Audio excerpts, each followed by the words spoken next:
It was early morning in Chapel Hill when two friends returned to their apartment, assuming Faith Hedgepeth was simply sleeping in her car.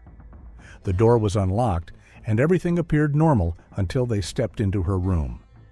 What they discovered stopped them in their tracks.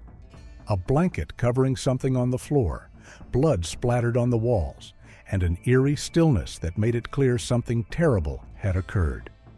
There were no broken locks, no security cameras capturing who came or went, just a few strange late-night texts, some suspicious behavior, and a crime scene that would haunt the community forever. What really happened in that apartment, and why did it take so long for her killer to be caught? Faith Danielle Hedgepeth was born on September 26, 1992, in Warren County, North Carolina. A proud member of the Haliwa-Saponi Native American tribe, she grew up in a close-knit family guided by her mother, Connie, and her older sister, Rolanda, after her parents divorced during her infancy. Despite the separation, Faith maintained a deep bond with her father, Roland, who once described her as the light that helped him overcome his darkest struggles with addiction. Her arrival, he said, gave him a renewed sense of purpose. Gifted and determined, Faith excelled academically, earning the prestigious Gates Millennium Scholarship and enrolling at the University of North Carolina at Chapel Hill. Initially pursuing a degree in biology, she faced challenges transitioning to university life, but refused to be discouraged. She changed her major, worked 2 jobs, and remained focused on her goal of becoming the first college graduate in her family. Her dream was to either become a pediatrician or a teacher, professions that mirrored her generous and compassionate spirit. Faith shared an off-campus apartment in Chapel Hill with her friend and former roommate from freshman year, Karina Rosie Rosario. They lived in Unit 1502 at Hawthorne at the View, a complex just minutes from campus. For a time, Karina's boyfriend Eric also stayed with them, but his presence soon became a source of tension. The relationship between Eric and Karina turned toxic, marked by volatility and breakups. Even after Karina changed the locks, Eric attempted to break into the apartment twice. With Faith's help, Karina obtained a protective order, but Eric moved into another unit in the same complex, remaining dangerously close. On September 6, 2012, Faith attended her classes and later participated in an event held by Alpha Pi Omega, the nation's oldest Native American sorority, which she hoped to join. By 7:15 p.m., she left the event to focus on a history paper about her tribe. At 8 p.m., she and Karina went to the campus library. Faith briefly left, returning at 11:30 p.m., and the two returned to their apartment around midnight. Shortly after, they decided to go out to The Thrill, a nightclub known for admitting people under 21. Security footage showed them entering The Thrill at 12:40 a.m. They danced for over an hour before Karina began to feel ill from drinking. They were recorded leaving at 2:07 a.m., with Faith driving them back home.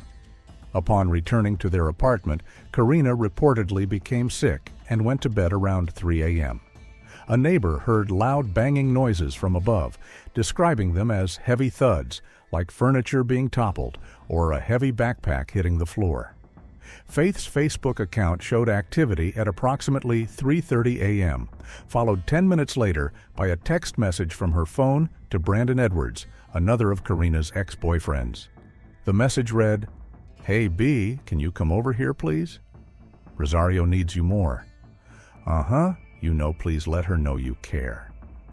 Brandon responded the next afternoon at 4:16 p.m., asking who had messaged him, but by then it was too late. No reply ever came. At the same time the messages were being sent, Karina's phone also showed outgoing calls to Brandon. Faith's final known communication occurred at 3:52 a.m. when she messaged Ty Michael McNeil, her on and off boyfriend, saying, "I know you're probably sleeping, but I just wanted to let you know that I love you." At 4:25 a.m., Karina was picked up by a friend, Jordan McCraw, a soccer player at the university. She left the apartment door unlocked, believing Faith was asleep. The next morning, around 10:30 a.m., Karina attempted to contact Faith for a ride back. When she didn't answer, Karina reached out to a mutual friend, Marisol Rangel, who picked her up. They returned to the apartment just before 11 a.m. and assumed Faith had simply overslept. Upon entering, they called out her name, but there was no response. What they found in the bedroom was beyond comprehension. Faith's body was discovered partially undressed and covered with a blanket, positioned against the bed. Her shirt had been pulled up over her head, and there were signs of a vicious attack. Blood spattered across the walls, floors, and furniture. A used tampon was also found near her body, a detail that deeply disturbed investigators. There was no indication of forced entry, and frustratingly, no security cameras captured the movements in or out of the apartment that night. Karina was the one who placed the 911 call. The moment authorities stepped into the apartment, they were met with a scene so disturbing it left even seasoned officers shaken. The brutality of the crime was undeniable. Faith Hedgepeth had been violently attacked, and the evidence of the assault was everywhere. She was pronounced dead at the scene. In the days and months following the murder of 19-year-old Faith Hedgepeth, investigators uncovered disturbing details that painted a chilling picture but still left too many questions unanswered. One of the most significant discoveries was the presence of semen on Faith's body. DNA testing revealed it matched genetic material found elsewhere in the bedroom. While the physical evidence pointed to a possible sexual assault, the autopsy found no major trauma to the genital area. Still, Chapel Hill police leaned toward the belief that Faith had likely been raped, a conclusion her family firmly supports. A Bacardi rum bottle recovered from the crime scene became a key piece of evidence. It contained both tissue fragments and DNA, leading investigators to believe it may have been the murder weapon. Beside Faith's body lay a fast food bag from Time Out Chicken with a handwritten message scrawled across it. "I'm not stupid, expletive, jealous." Strangely, although the room was splattered with blood, the note remained clean. This suggested the killer had either written it after the attack, taking time to wash up, or had placed it carefully after attempting to conceal their identity. Handwriting expert Peggy Waller examined the note and concluded that it was written in a disguised style, indicating someone deliberately altered their handwriting to avoid being recognized. Faith's murder rocked the Chapel Hill community, a place that typically saw fewer than one homicide a year. According to Police Chief Chris Blue, her case quickly became one of the most extensive homicide investigations in North Carolina history. Still, for many months, updates were sparse. For Faith's family, the search for answers was agonizingly slow. Her mother, Connie, revealed that the family wasn't even allowed to view her daughter's body. It would take 2 years before they learned about the handwritten note left at the crime scene or had access to the autopsy report. All details surrounding her death were sealed by court order, which contradicted the usual policies of Chapel Hill police. In December 2012, the FBI joined the investigation, developing a psychological profile of the suspect. They theorized that Faith's killer likely knew her and may have lived nearby. They also believed the person may have taken an unusual interest in the case, possibly talking about it frequently or displaying strange behavior. By July 2014, after another court order, Chapel Hill police finally released 300 pages of case documents. The autopsy report followed in September, confirming what the family already knew. Faith had died from repeated blows to the head. Her body was covered in cuts and bruises, and blood was found under her fingernails. Signs she had fought hard for her life. Court documents showed that only 2 apartments were searched in the early days of the investigation, Faith's and one other unit in the same complex. Some sources claimed that the wooded area behind the apartment was never searched. Reports also indicate that no sniffer dogs were brought in, and officers didn't go door to door to question other residents, a surprising omission in such a high-profile case. Faith's phone offered another potential lead. On the night of her death, she called her friend Una Chavez 3 times. One of those calls left a voicemail, an accidental recording believed to have happened while the phone was in Faith's pocket.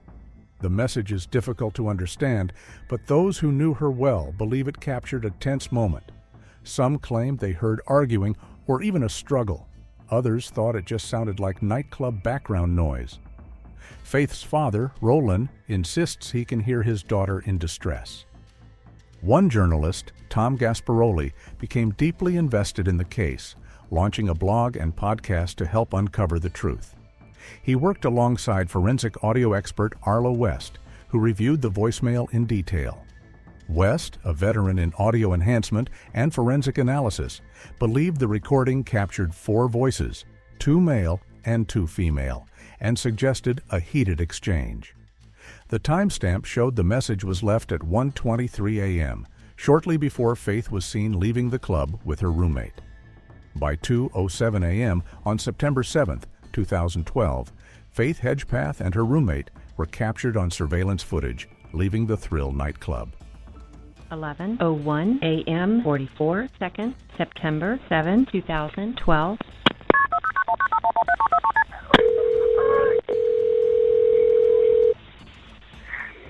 Dara 911, where is your emergency?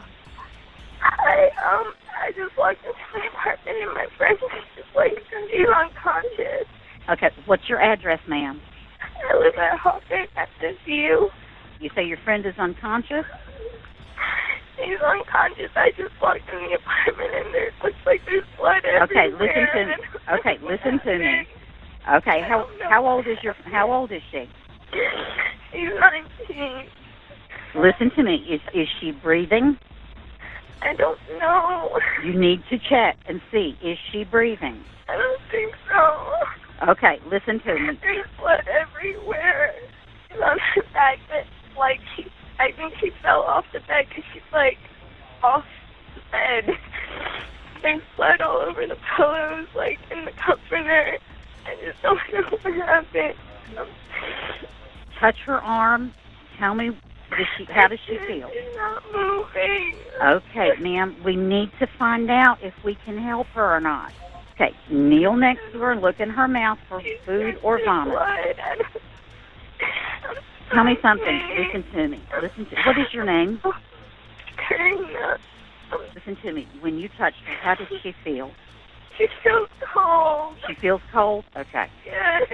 Okay. All right. Don't touch anything else, okay? Okay.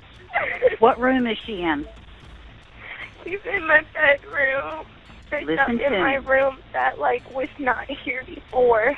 Okay, it looks listen like to someone me. that came in here. Okay. It really does.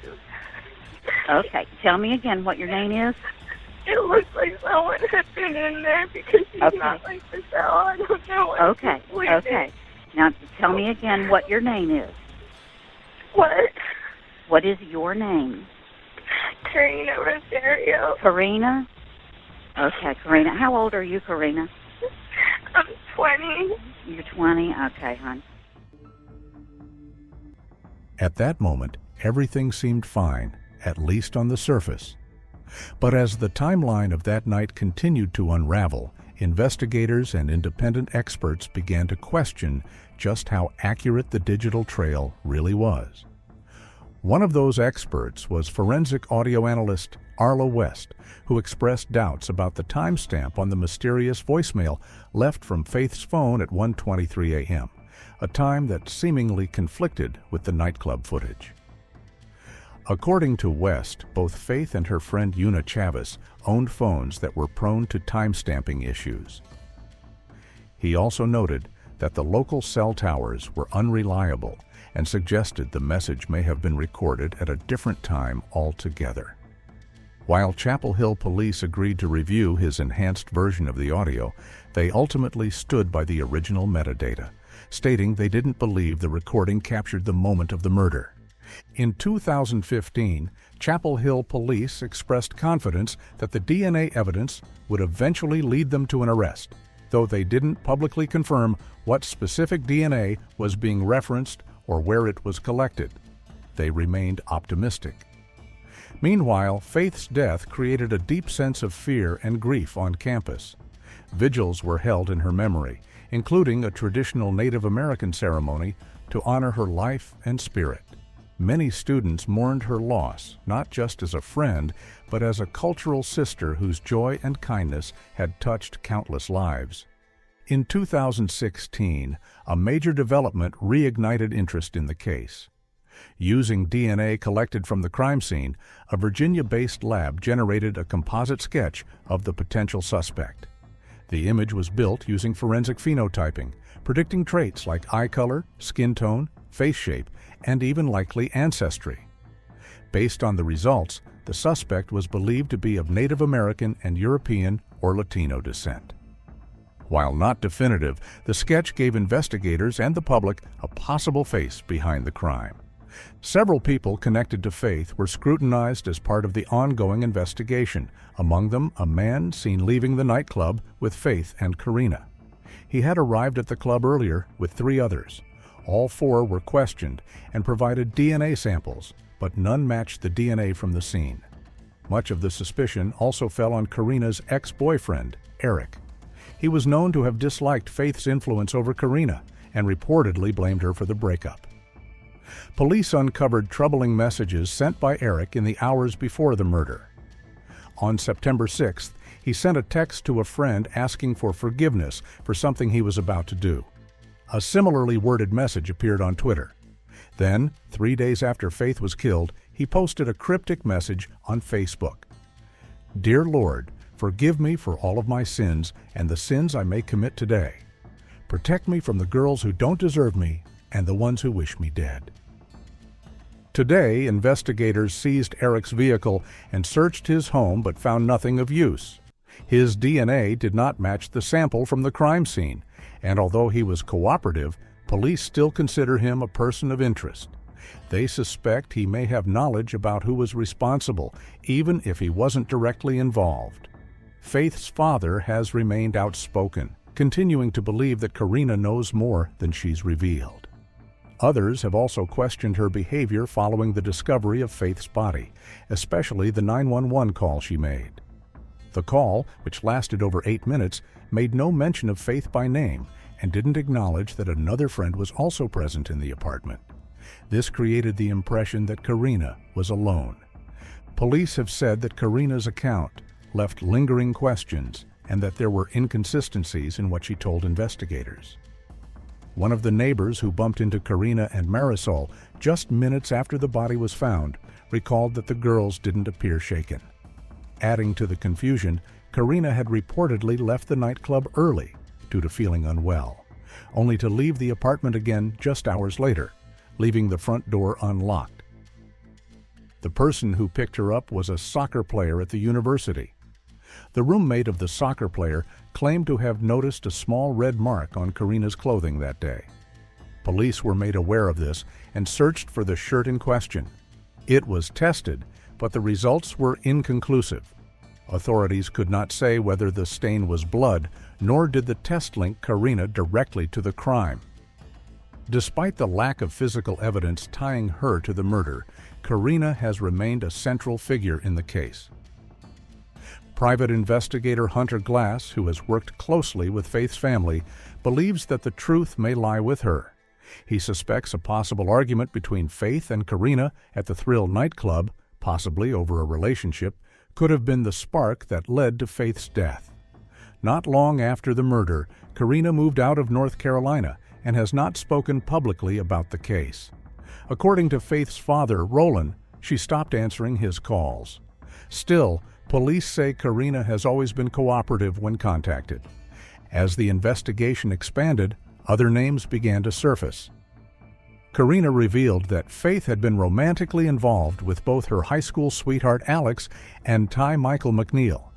Around the same time, she described Ty as emotionally intense and said Faith had once confided that he pushed her into a wall during an argument. Another friend, Una Chavez, who received a mysterious voicemail from Faith's phone the night of the murder, echoed similar concerns. Una recalled Faith telling her that Ty had also struck her in the past. Ty was interviewed during a 2018 case review.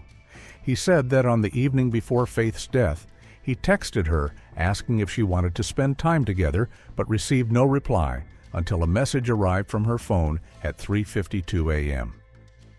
The message read as affectionate, but both Roland and Una felt it didn't sound like Faith.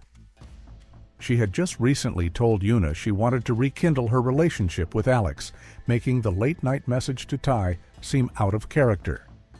Ty submitted a DNA sample and said he had an alibi, but wasn't sure if police had officially cleared him. For nearly a decade, the murder of Faith Hedgepeth was surrounded by theories, suspicions, and unanswered questions. Friends, former partners, and close acquaintances had all come under scrutiny, and investigators chased countless leads with no arrest until everything shifted in 2021. On September 16, 2021, the Chapel Hill Police Department announced the arrest of 28-year-old Miguel Salguero Olivares of Durham, North Carolina. The breakthrough came not through interviews or tips, but through DNA collected after Salguero Olivares was arrested the month before on a DUI charge in nearby Wake County. His genetic profile was entered into the system and matched DNA recovered from the crime scene nearly 9 years earlier. Court documents later revealed that it wasn't just the DNA that connected him to the murder. A palm print found on the suspected murder weapon, a liquor bottle, also matched Salguero Olivares, making the evidence against him even stronger. Police had not publicly identified Salguero Olivares as a suspect before the match, and his name had never appeared in early reports. His sudden connection to the case stunned both the public and those who had long followed the investigation. Chief of Police Chris Blue asked the community for patience, stating, "This story will take time to completely unfold." Then in November 2024, the case took another serious turn. Prosecutors amended the original indictment, formally adding 3 new charges: first-degree burglary, first-degree rape, and first-degree sexual offense. The additional charges deepened the gravity of the accusations and brought new clarity to what may have happened that night in Faith's apartment. With the arrest came a mix of relief and renewed pain. After years of doubt, the case had finally produced a name, a person now legally accused of ending Faith's life. But as the legal process began, so did a new chapter in the search for answers. Who was Miguel Salguero Olivares? How did he come into contact with Faith? And what exactly happened in those final moments? For her family, it was a long-awaited step toward justice, but for a community still haunted by the loss, it marked just the beginning of uncovering the full truth. Don't miss out. Subscribe